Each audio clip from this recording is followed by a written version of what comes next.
Alright, so I got some questions from Anonymous. Lots of right-wing people want to do political activism to fight the evil lefty menace. What are some examples of good and worthwhile political activism on the right? What are some examples of dumb political activism on the right? So, asking for real-world examples isn't the best question for extemporaneous talking, because I'm not going to go do research in the middle of talking. I can probably come up with something offhand though. Like Front Page Magazine, that would be good activism. They make good articles, they have good arguments in the articles, they get things right. They're not super flashy, and they're more truth-oriented and argument-oriented. Like, it's a serious site. I like them, I approve. I think Ann Coulter does a good job. Her books they make good points, they have arguments, they have research and facts. She also gets attention, but she has serious points. Like, she's a mix of an intellectual and a person getting attention.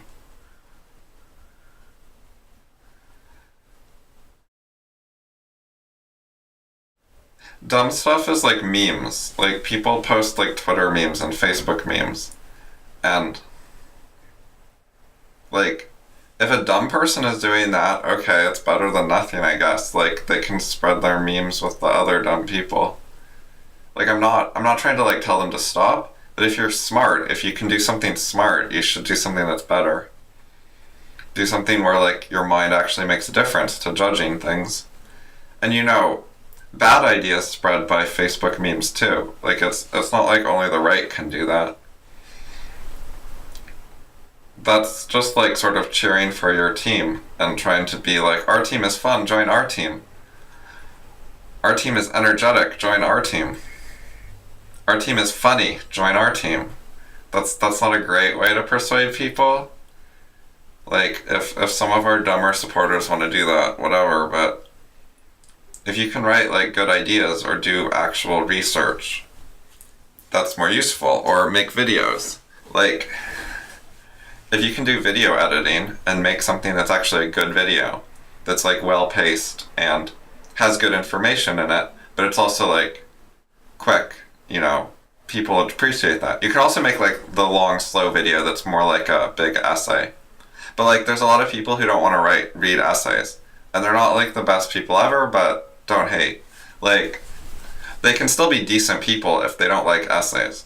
And you can make like videos that have intellectual content that they will appreciate. Like, they don't only like memes. There's people who like videos over writing, but they're willing to think about the ideas. So you can make videos targeted at those people, and that's useful. Or like this podcast. Like, this is not a catering to Facebook meme podcast. But, not everyone wants to read my essays, and maybe someone will like this who had trouble with an essay. And I don't think it's strictly worse than an essay either. It's different. Like, I think overall it's worse. If I had to pick one format, I'd pick essays over talking. But I don't have to pick one format, and I think variety is good, and that different formats have different strengths and weaknesses. And there are actual genuine advantages to talking over writing, and to doing it like off the cuff in a more casual way. Like, I try to write in a casual way, and that helps some people. Casual writing is more accessible than like trying to be formal. But just like talking without even preparing, without having a script, without thinking of any points I want to make in advance, that's even like more informal, and some people like that. It's not the best in all ways, but it has some advantages. It can be easier to understand. It can help you keep it simpler. It can be less intimidating. One of the semi-downsides is it can go a bit off topic sometimes. But that's not all bad. Like, the other topics are alright. Like, I'm not going to go off on a topic that I think is like not worth listening to or pointless. Anyway, I don't super recommend political activism in the first place though, because there's an underlying problem. And the underlying problem is people are bad at thinking. And that includes, like, parenting is broken, the schools are broken. And when I say the schools, I don't just mean the universities, because the universities get a lot of attention for how they're lefty strongholds that suppress free speech and have this huge pro-Muslim bias, and they drive all the right-wing professors off campus and don't hire them and fire them, and they won't let conservatives come speak on campus, and they have riots to prevent conservatives from speaking. They're so intolerant. And yeah, the universities are terrible, and the classes are full of indoctrination. And people talk about that a lot. But the K-12 schools, I think, are worse. I think that's a bigger deal. They're not as, like, vocal. Like, K-12 teachers don't write articles as much as professors do. They don't go to the media as much. They don't get on TV as much. They don't write as many books. But they're indoctrinating younger children who are more defenseless, who are less independent, who don't know as much, so it makes a bigger difference. Like, the more stuff you know, then if you learn stuff for like an hour, if you have, like, 500 hours of learning, then it's 1 out of 500 that you're adding on. But if you've only learned for like 100 hours in the past, then it's 1 out of 100. It's like a bigger proportion of everything you know. So that concept applies that, like, if you've been to school for like 5 years and you do 1 more year of school, that's like 20% more. But if you've been to school for 10 years or 15 years and you do 1 more year, that's less. It's less additional percentage. It's not going to be as big a factor in your mind. It's still important, but the early years are extra important. So, if you care about, like, saving society or improving the world or fixing stuff that's wrong and, crusading for good and truth, political activism is not the most important or most effective thing to do. You would be better off trying to do something about the K-12 schools. And political activism is, it's already overloaded with a lot of people doing it. It's super popular.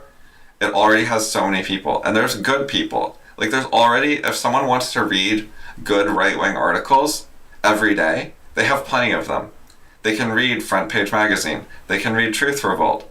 They can follow Conservative Review. And they can watch, like, Louder with Crowder.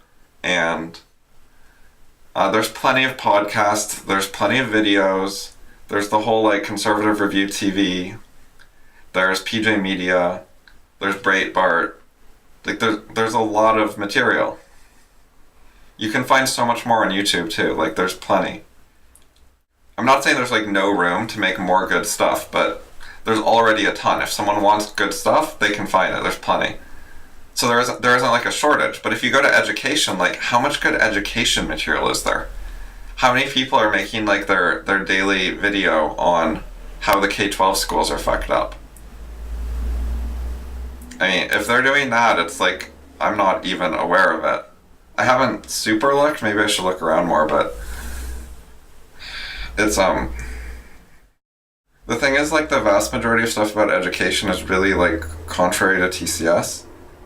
So even if it was, see, that's another difference. It's like, politically, people are more correct. Not politically correct, but like they have the truth more. Like, Front Page Magazine writes articles that are good, and you read it and you're like, yeah, this is good. And, I know all this philosophy, they don't, but I wouldn't change that much. Like, I approve. But when you read education stuff, even if it's, like, sort of good, like advocating vouchers or saying that the left shouldn't control the schools, it's, there's, like, these huge philosophical flaws that make it kind of bad a lot of the time. Because, like, Front Page Magazine has a decent view on capitalism and on freedom and on other relevant philosophy issues. But who's TCS? Who understands, like, that coercive education is bad and that you can't learn through punishments and that learning has to be self-directed by the learner and teachers are only helpers? Like, that philosophical perspective is very important to writing well about school issues. There is, like, good writing criticizing the universities for being these lefty indoctrination camps. And, that perspective is useful, but there isn't going to be a lot of good writing that takes into account, like, even if it wasn't a lefty indoctrination camp, the approach to school is broken. And that screws up how people think. Like, even if it was right-wing biased, or just neutral, schools would still be fucking up how people think. And that makes them vulnerable to bad ideas, like left-wing ideas. That makes them vulnerable to climate change and environmentalism and population control and whatever else. Like the whole Islamophobia scare. Like, we keep having terrorist attacks, like the new one in London, and then a bunch of people jump on social media to say, watch out for Islamophobia. The Muslims killed people, so the danger about what might happen next is someone might dislike Muslims. And they don't seem to care so much about the violence. Anyways, the point is, leftist ideas that are like horribly true, false, and evil are not appealing to people who are better at thinking. If you're good enough at thinking, it's not going to be that hard to see through them. Like, I grew up lefty, but then, like, you know, I got exposed to right-wing ideas. I found, like, a few books and a few conversations sharing what right-wing ideas are, and I was like, oh, well, that makes sense. Like, if you can think, then it's not that hard to get converted. But if you can't think, if you don't know what an argument is, if you're terrible at logic, then it's very easy to get trapped in leftism. So the underlying issue of how people think is a bigger deal, and underlying that, one of the big issues is the schools, and then also parenting. And there's also, like, philosophy, like, how does reason work? Because people have bad ideas about that. Like, intellectuals write books about how to think, and, like, philosophers say things, and they're wrong, and it's really bad advice in general. So the next question was, do people overrate political activism? I think I answered that. And how should political activism fit in your hierarchy of values? So yeah, kind of low.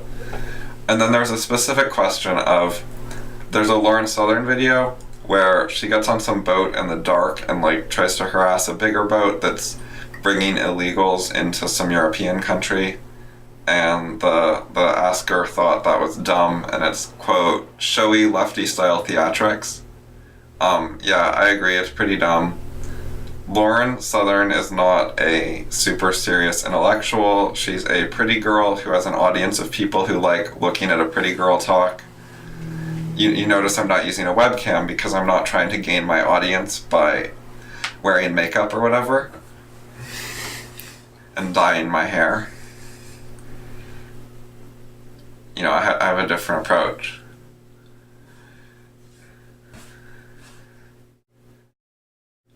So, like, my attitude to Lauren is, she's not bad as that kind of person comes. Like, I read her book. She wrote a short book. You can get it on Amazon. It's cheap. It's much shorter than most books. It's a quick read. It's worth reading, I thought. I mean, maybe it's not worth reading for you because you haven't read as much as I have, so you have, like, better books unread. So maybe you should prioritize something else. But, like, I've read a lot of stuff, so I read hers too, and it was pretty good, and she's fine. So my suggestion is leave her alone, don't worry about it, let her do her thing. I think that she will help some people. Like, her ideas are good enough that they're an improvement for a lot of people, so if she wants to get attention in stupid ways, whatever. Like, just focus on doing your own better stuff if you can. And for the kind of person who, you know, hasn't gotten started yet, hasn't built up an audience yet, isn't already committed, they're a better person to suggest a different approach to. Like, for Lauren, it'd be like a big career change if she tried to do something different. So, like, why ask her to change? I do sometimes ask people to change from what they're already doing if I think they're, like, super smart, because there's a shortage of super smart people. So I think if you're super smart, it's, like, worth changing what you're doing, because we really need super smart people to work on, like, philosophy and actual serious intellectual stuff. like having pass forward style discussions where you actually keep discussing until you resolve your disagreements and figure out what you think is true. If people could join that and actually participate productively, that's super important. But like, is Lauren gonna come and like join FI discussions and be a great participant? I mean, it's conceivable, but I don't really think so. And if you're gonna ask someone to do it, there's probably better people to ask than Lauren, who are either smarter or less committed to something else.